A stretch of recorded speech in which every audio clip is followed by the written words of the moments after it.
हमने सबसे पहले पढ़ा था डिपेंडेंसीज़, फिर हमने उसमें टाइप ऑफ डिपेंडेंसीज़ पढ़ा जिसमें हमने पढ़ा फंक्शनल डिपेंडेंसी। आज हम second type of dependency discuss करने वाले हैं जो है fully functional dependency. Fully functional dependency क्या होता है? N attribute is fully functional dependent on another attribute if it is functionally dependent on that attribute and not any of its proper subset. इसका मतलब ये है कि अगर आपकी एक टेबल में एक से ज़्यादा एट्रीब्यूट्स हैं और अगर कोई एक एट्रीब्यूट किसी दूसरी दो एट्रीब्यूट्स या किसी कंपोजिट की पे डिपेंडेंट होता है तो वो उसके कोई भी सबसेट पे डिपेंडेंट नहीं होना चाहिए, तभी हम उसको बोलेंगे कि वो फुली फंक्शनल डिपेंडेंट है। हम इसको एक एग्जांपल से समझते हैं। सपोज़ हमारे पास एक रिलेशन है प्रोजेक्ट कॉस्ट, जिसमें हमारे पास प्रोजेक्ट आईडी है, प्रोजेक्ट कॉस्ट है। दूसरा रिलेशन है एम्प्लॉय प्रोजेक्ट, जिसमें employee ID, project ID and days हैं।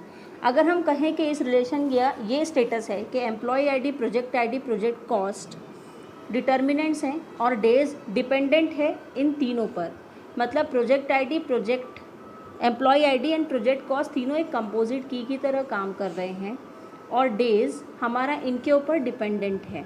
तो हम देखते हैं कि ये फुली फंक्शनली डिपेंडेंट है या नहीं। हम इसे फुली फंक्शनली डिपेंडेंट नहीं कहेंगे। उसका रीज़न ये है कि आप एम्प्लॉय आईडी और प्रोजेक्ट आईडी दोनों की हेल्प से डेज़ की वैल्यू पता लगा सकते हैं। इसके लिए आपको प्रोजेक्ट कॉस्ट का होना ज़रूरी नहीं है। मतलब आप एम्प्लॉय आईडी, प्रोजेक्ट आईडी के थ्रू भी डेज़ की वैल्यू को निकाल सकते हैं। तो जो functional dependency, fully functional dependency इन रिलेशंस में बनेगी वो होगी employee ID, project ID determinant होंगे और डेज़ हमारा डिपेंडेंट होंगे।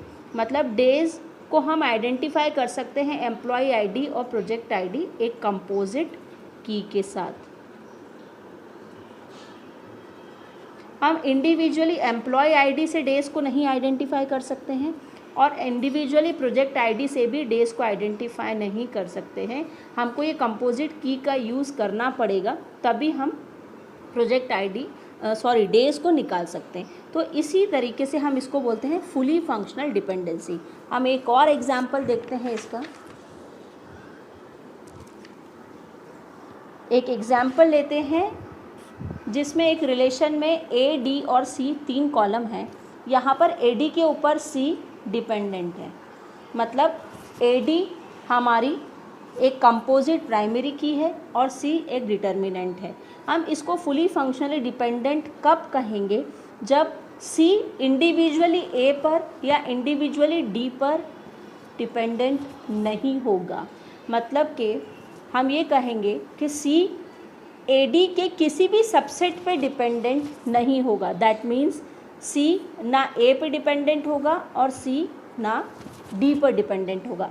अगर सी इंडिविजुअली ए पे डिपेंडेंट हो जाता है, मतलब हम सी की वैल्यू को ए से डिटरमाइन कर सकते हैं या सी की वैल्यू को डी से डिटरमाइन कर सकते हैं, तो ये जो डिपेंडेंसी होगी ये फुली फंक्शनल डिपेंडेंसी नहीं होगी, क्योंकि ए डी का सबसेट जो होगा वो होगा ए और डी। जैसा कि हमने पहले पढ़ा था कि फुली फंक्शनल डिपेंडेंसी में जो भी एट्रीब्यूट है वो किसी भी सबसेट के ऊपर डिपेंडेंट नहीं होगा, तभी वो फुली फंक्शनल डिपेंडेंट होगा। आई होप आप फुली फंक्शनल डिपेंडेंसी समझ चुके हैं। नेक्स्ट जो डिपेंडेंसी हम पढ़ने वाले हैं वो है पार्शियल डिपेंडेंसी। पार्शियल डिपेंडेंसी जो होती है वो just opposite fully functional dependency के होती है। पार्शियल डिपेंडेंसी में a dependency A and B in a relation R is said to be a partial dependency if removal of any attribute from A and the functional dependency still exists, then we can say that B is partially dependent on A। अगर हमने बोला A कोई composite key है और इस composite key के ऊपर B dependent है, तो अगर उस कंपोजिट की में से हम कोई एक भी कॉलम रिमूव कर देते हैं फिर भी B की वैल्यूज़ हम आइडेंटिफाई कर सकते हैं, उस तरीके की डिपेंडेंसी को हम बोलेंगे पार्शियल डिपेंडेंसी। दैट मीन्स जो कंपोजिट की है उसके सबसेट के ऊपर अगर भी डिपेंडेंट होगा, जैसा कि फुली फंक्शनल डिपेंडेंसी पे नहीं होना चाहिए था।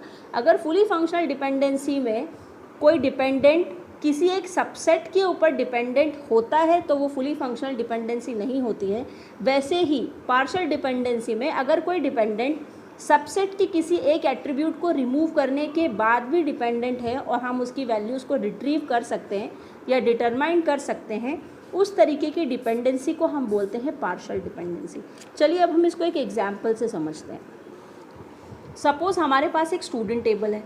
स्टूडेंट टेबल में हमने कॉलम लिए student ID, roll number, name and grade. अब स्टूडेंट आईडी भी एक यूनिक कॉलम है और रोल नंबर भी एक यूनिक कॉलम है। हमने कंपोजिट की बनाई हुई है जो कि प्राइमरी की है, स्टूडेंट आईडी और रोल नंबर। इसके ऊपर नेम फंक्शनली डिपेंडेंट है, ठीक है। अब अबव एग्जाम्पल में हम नेम को स्टूडेंट आईडी से भी आइडेंटिफाई कर सकते हैं और नेम को रोल नंबर से भी आइडेंटिफाई कर सकते हैं। अगर हम देखना चाहते हैं कि R10101 का रोल नाम क्या है, ABC, हम आसानी से पता लगा सकते हैं। उसके लिए हमको इसकी ज़रूरत नहीं है। और R10102 से भी हम आइडेंटिफाई कर सकते हैं या हम स्टूडेंट आईडी से भी आइडेंटिफाई कर सकते हैं कि स्टूडेंट का नाम क्या है। हमको रोल नंबर की ज़रूरत नहीं है। दैट मीन्स ये दोनों इंडिपेंडेंटली भी काम कर रहे हैं इस पर्टिकुलर कॉलम के लिए। तो इस तरीके की डिपेंडेंसी को हम पार्शियल डिपेंडेंसी बोलते हैं। That means name is partially dependent on student ID and roll number.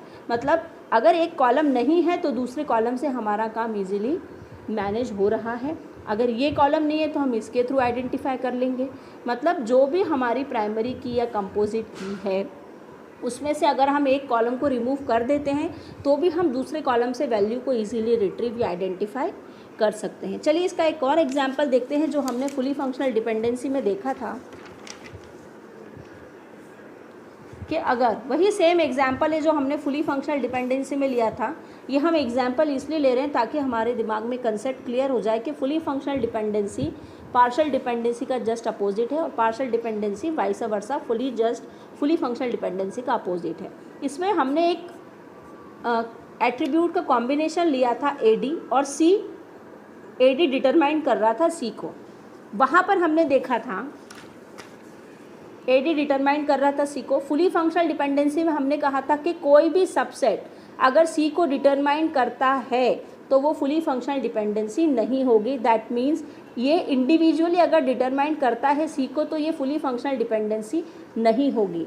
यहीं पर हम इसका जस्ट अपोजिट कह रहे हैं कि अगर पार्शियल डिपेंडेंसी में A डिटरमाइन करता है C को या D इंडिविजुअली डिटरमाइन करता है C को तो यहाँ पर पार्शियल फंक्शनल डिपेंडेंसी होगी।